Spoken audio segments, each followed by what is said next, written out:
There's a moment when somebody else's certainty feels better than your own freedom. And you know the moment I'm talking about. You've been carrying this question for weeks and you've asked it every way a person can ask it. You've pulled cards, you've watched the videos, you've called the friend, and you've walked around it in so many ways around your house that it's worn a little path into the floorboards. And you're tired. Not tired of the answer, tired of the carrying. And then somebody comes along the way and says, I know what this all means. Here is the answer. And your whole body goes, oh God, thank you, thank you, thank you. Give it to me, please. And I want you to watch that moment, that exact one, because that relief is real, love. I'm not here to shame it, but that's the moment your question changes hands. And this full moon is standing right at the top of that exchange, asking you to look at who's holding your question right now and whether they ever gave it back. Hola, mi gente. What's up? My name is Daniel Colon, revolutionary astrologer, helping you make sense of these crazy ass times through the wisdom that is astrology. We've got a full moon in Aquarius on July 29th, and I think it's the loudest one of the summer. I have to start with a confession here because I can't teach this from the outside looking in, right? I live inside of this lunation's core tension. Here's what I mean. I've got a south node in Leo and a north node in Aquarius. And Leo and Aquarius are perfect opposites. So when a moon is full and it lands here, sun in Leo opposite moon in Aquarius, that is my own axis lit all the way up. I'm in constant contemplation with the charismatic Leo zeal I carry and what it means to hold that kind of influence with integrity in a world this hungry for validation, this shadowy social me-deification of it all. My ability to step back and actually discern what's happening with this influence, how I carry this influence, that's the Aquarian North Node in me. But my Leo South Node sits in the 11th house, the house of community and groupthink, which is honestly a very Aquarian house to begin with. Put Leo in there and you get the picture of a leader in these spaces. I definitely model that. Put a South Node in there and you get breadcrumbs from a past life where that leadership went sideways. So here is the short way of saying it. I think in a past life, I was probably a cult leader. I'm serious. Like, I watch documentaries like Wild Wild Country, the Rajneesh people, and like the whole thing. And I don't watch it horrified. I watch them fascinated by how many people will hand their whole life over to the most confident voice in the room. How highly under the influence we can be sometimes, especially when we just wanted an answer. And I get it. I've been there. We've all been there, desperately reaching for something true. But I understand the other side of that room too. The one nobody admits to, which is exactly why I trust myself to talk about it. So today I'm giving you the thing I use on myself. 3 questions. I call it the agency test. And by the end of this, you'll be able to run it on any of these voices in your own life. Astrologers, teachers, podcasts, me, especially me. Please apply this to me. Here's where I ran into all of this. And it wasn't in a cult documentary. It was at my own computer trying to make better content. I had tab after tab open, researching hooks. How do you stop the scroll? How do you keep somebody watching? How do you open a curiosity gap and say just enough that the person needs the next sentence? And the deeper I went, the more I can feel the machinery underneath attention. And I'm going to be honest with you here. It's a little chilling when you see it because the machinery is asking, if I make you afraid or feel scarce or insecure, will you stay? Will you stick around? Will you applaud me and validate me? If I sound like the one who can explain your life to you, will you come back tomorrow? And somewhere in that question, something flipped in me. It stopped being, how do I hold your attention? And it became, when you leave this room, this video, this virtual space, do you trust yourself more? Can you actually make a choice with what I gave you? Or did I just make the mystery so much bigger, you'd need me to solve it for you? Because if this video does numbers and the person watching walks away less free inside their own life, then what did those actual numbers measure up to?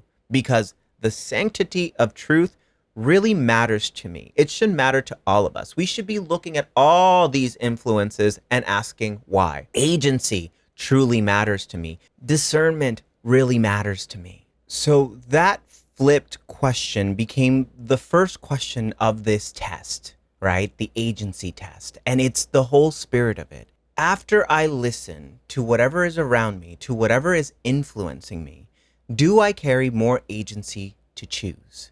Sit with how much that question exposes.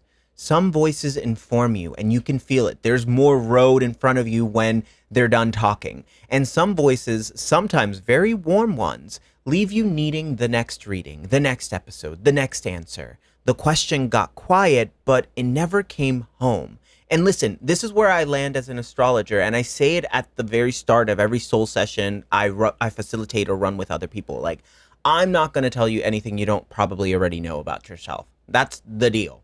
I don't prop myself up to be some guru with access to wisdom you don't inherently have in yourself. I think of myself as an archetypal masseuse, somebody who massages the contradictions we carry inside us.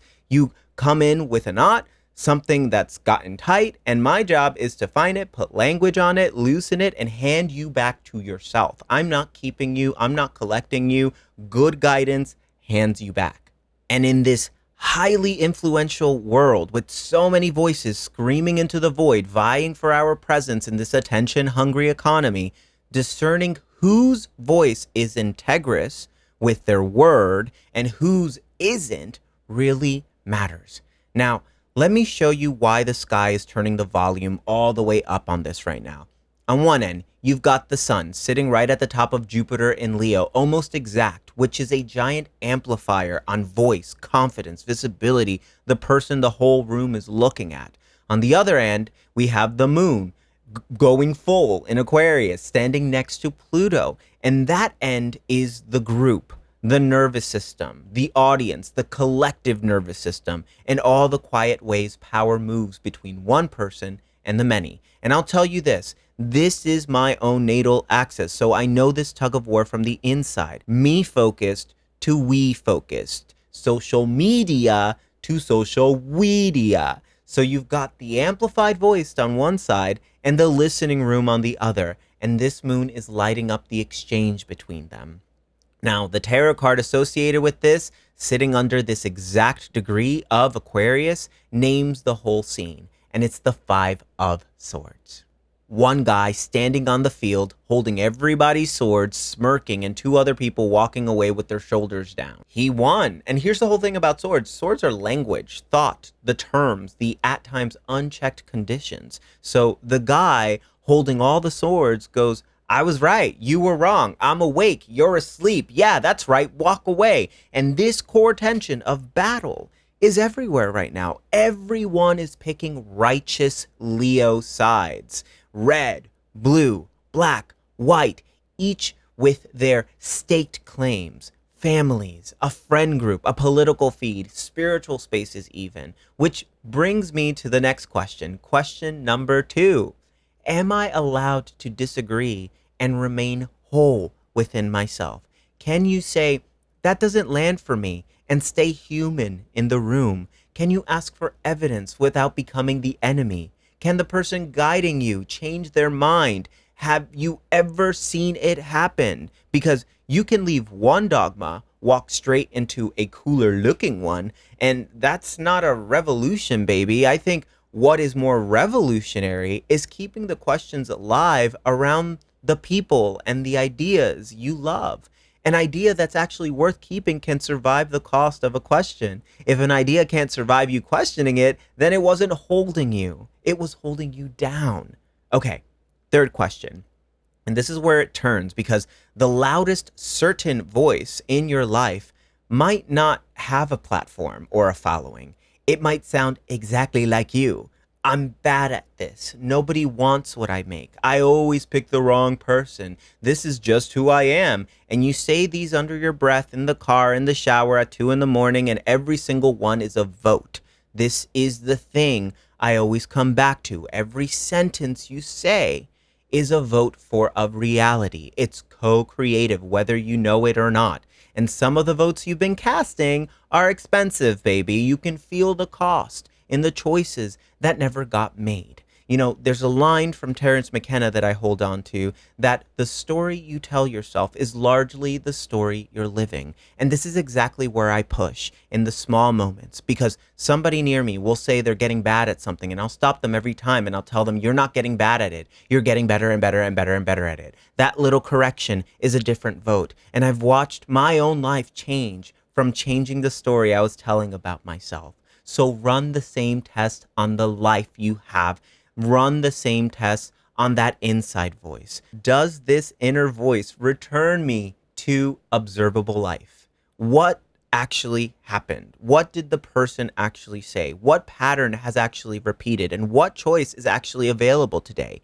Because astrology is the art of pattern recognition. That's the whole craft. And I read this stuff like weather. There are energetic patterns moving in and through. It's clearly a time for change, sure, but it's up to us whether we put on a raincoat or grab an umbrella or just like balls to the walls, like raw dog it out into nature and let nature do what nature does. Astrology doesn't really need you for it to work. What changes is your experience of it. When you learn to work with the cycle instead of against it, because we're cyclical beings by nature, that to me feels like freedom. So any voice, outer or inner, that keeps pulling you further away from the evidence of your own life, where every ordinary thing becomes proof of somebody else's extraordinary claim, that's your cue to pause and come back to the life you can actually touch with your own hands. So can I choose? Can I disagree? Can I see it in my life? That's the agency test. So here's what I'd actually do with this moon, and it's small on purpose. Take one sentence you've been repeating about your life, the one that sounds the most final, and write it down exactly the way you say it. Then run the 3 questions on it like it's a guru you're auditioning. Does this sentence leave me a choice? Am I allowed to disagree with it? Does observable life back it up? Or did one hard day appoint itself the historian of my entire existence? And then rewrite it with enough room for tomorrow. Not a lie, hear me, an honest sentence with a door in it. We're not just trying to gaslight our ways into affirming realities, right? I'm in the part where getting better still feels awkward. It's not I'm bad at this. I'm at the part where I'm getting better. Nobody supports me might become I haven't told the right people what support would look like. Both things are true. One of them leaves you somewhere to go. The other one leaves you exactly where you're at. Now, if you got placements in the early degrees of Aquarius, Leo, Taurus, Scorpio, roughly the first 10 degrees, I wouldn't be surprised if this week, like, something makes sense. Like one of these voices becomes unmistakable, right? There could be a group dynamic, a person whose certainty used to settle you and now suddenly doesn't. Watch for that. There's information there, and hold on to whatever gets clear for you, because this is the last full moon before the Leo eclipse on August 12th. And what you say and see now, all of that, you get to carry it into a much bigger beginning. If you want the other half of this Leo and Aquarius story, then come on over to the Collective, my private membership community with horoscopes, workshops, and so much more down below in the description. And tell me in the comments, what's one sentence you're ready to question? You don't have to post the sentence itself. You don't owe the internet your private life. But if you want to share more, if you want to drop the details, this space can hold it. I love you. Be well, be bright, be bold, be brave, and I'll see you on the other side. Bye for now, my loves. Mwah.